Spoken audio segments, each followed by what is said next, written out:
Bang, boleh cerita Bang, hari ini persidangannya Om Tio, agendanya apa Bang? Hari ini agendanya Bang Tio mendengarkan eksepsi keberatan hukum terhadap dakwaan jaksa penuntut umum. Keberatan hukum ini sifatnya pertama, memberikan satu warna kasus yang sejatinya bahwa yang bersangkutan adalah pecandu berat narkotika pada tingkat akut. Yang kedua, udah jelas di dalam, kami menyampaikan bahwa kalau memang benar asesmen dari Badan Narkotika Nasional itu ada, maka pada prinsipnya penyidik reserse narkotika Polda Metro Jaya wajib hukumnya karena ini perintah undang-undang. Tapi kenapa yang bersangkutan tidak dilakukan rehabilitasi? Jangan ada disparitas dong. Si A bisa, si B bisa, si C bisa. Loh, ini nggak bisa. Kenapa? Kalian udah dengarkan semua tadi eksepsi kami yang awalnya. Kita ambil contoh tadi, ada beberapa artis yang udah kami baca. Nanti kami akan kasih kepada adik-adik teman-teman semua untuk lengkapnya eksepsi kami. Sehingga di sini jelas mengatakan bahwa ada 3 hal yang wajib diperhatikan. Pertama, pecandu berat narkotika itu dijamin haknya oleh negara. Yang kedua, jangan ditutup-tutupi perkara ini. The man behind the system, siapa di belakang sistem ini? Loh, kok Tionya? Mana bandarnya? Ada nggak diajukan bandarnya? Nah, kita mempertanyakan kalau memang ini proses penegakan hukumnya sifatnya untuk keadilan, maka belajarlah untuk memenuhi rasa adil itu sendiri. Nah, kami akan ajukan keberatan untuk penyidiknya. Jelas kami akan ajukan keberatan sepanjang keluarga memberikan kuasa kepada paparan batubara and partners. Itu. Om, tadi kan dapat dikatakan Om Tio sendiri bilang apa namanya dikatakan sebagai pengguna yang berat gitu, aktif gitu. Nah, itu dari Om Tio sendiri yang menjelaskan atau seperti apa Om? Tidak. Pada beberapa lalu beliau itu kan sudah pernah diajukan ke rehabilitasi medis. Kalau mendengar dari berita, cerita fakta beliau menyampaikan sudah 10 tahun beliau. 10 tahun beliau tersiksa dengan barang jahanam ini. Jadi itu kesempatan dari beliau untuk mau hijrah jadi baik. Ini sebenarnya itu harus diapresiasi oleh pihak. Jadi jangan dihalangi bahwa dia penggunaannya untuk diri sendiri. Nah, dalam ilmu kriminologi, viktimologi kami sudah jelaskan panjang lebar bahwa dia korban.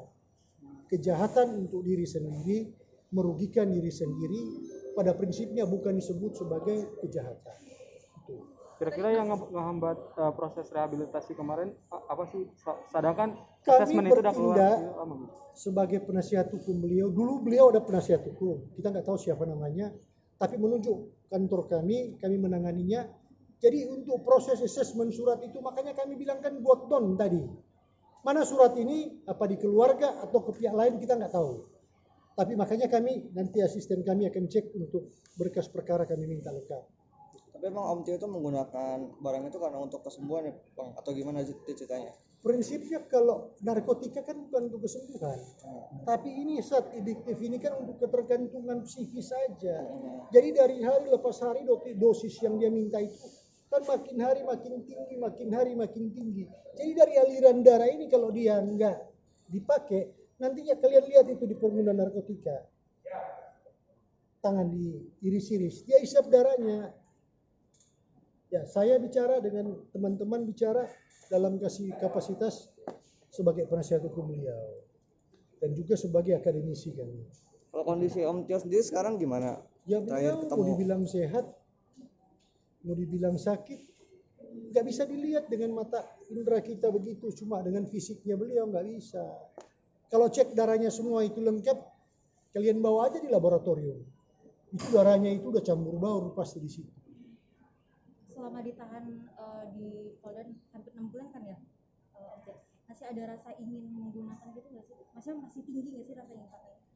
Sekarang ini kan proses dari pihak keluarga memberikan terapi ya. Terapi dari pihak keluarga ada 2. Pertama memberikan yang bersangkutan hijrah yang sesungguhnya dari yang beliau alami sampai menjadi lebih baik sekarang ini prosesnya. Yang kedua, dengan ditahan kan otomatis sudah tidak ada lagi barang-barang jahanam itu masuk ke aliran darahnya. Itu. Atau mungkin di dalam mungkin Om Tio merasakan adiktif lagi. Udah pasti ini kan dugaan karena kami tidak melihat sendiri keberadaan beliau di dalam. Jam berkunjung kami penasihat hukum dengan adanya COVID ini kan terbatas. Tidak semuanya. Kalau keluhan dari Om Tio sendiri atau pesan pengen ngapain, mungkin ada pesan dari Om Tio? Ya beliau sudah hijrah sebenarnya dan dalam keadaan ini kan nanti adik-adik baca di eksepsi kami lengkapnya di situ.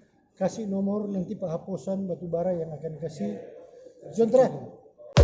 Terima kasih sudah menonton video ini. Jangan lupa subscribe dan aktifkan lonceng notifikasi supaya kamu nggak ketinggalan video terbaru dari Grid.